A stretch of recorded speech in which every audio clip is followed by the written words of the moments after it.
If you went through the manual analysis of variance example, then you're familiar with the scenario. We have 4 different airlines. They joined together with a marketing research firm to compare their satisfaction levels among their passengers. And so they want to find out is there a difference in the mean satisfaction level among the 4 airlines? And we're given the 0.01 significance level that we're supposed to use. So in each column we have the particular airline's sample observations or their customer satisfaction levels. So the way we calculate this in Excel is we go to the Data ribbon tab, and you do need to have the Data Analysis Toolpack installed. So we click on Data Analysis, ANOVA single factor, and you'll notice my values are pre-populated because I was running this before.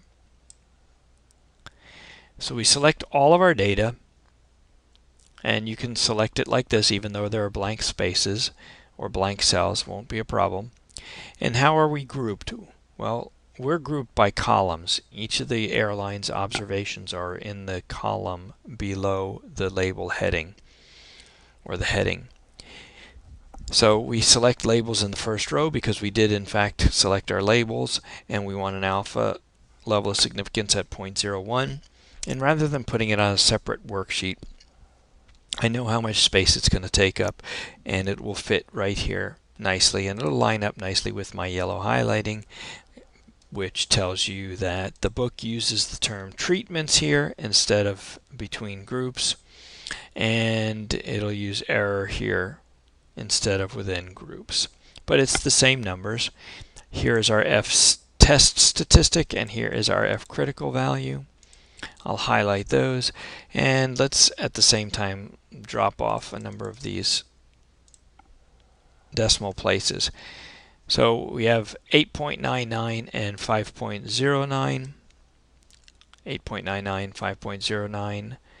Now you could expect to see maybe a slight difference in the values just because of the way that they're calculated manually as opposed to when Excel calculates it within the function for the ANOVA single factor.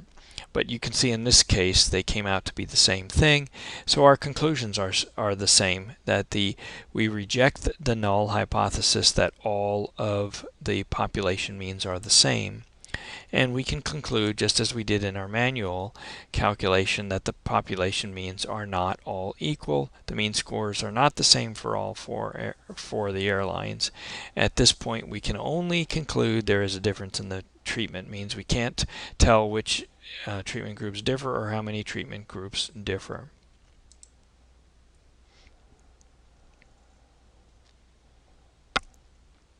So we get the same results as we got when we manually calculated out our analysis of variance.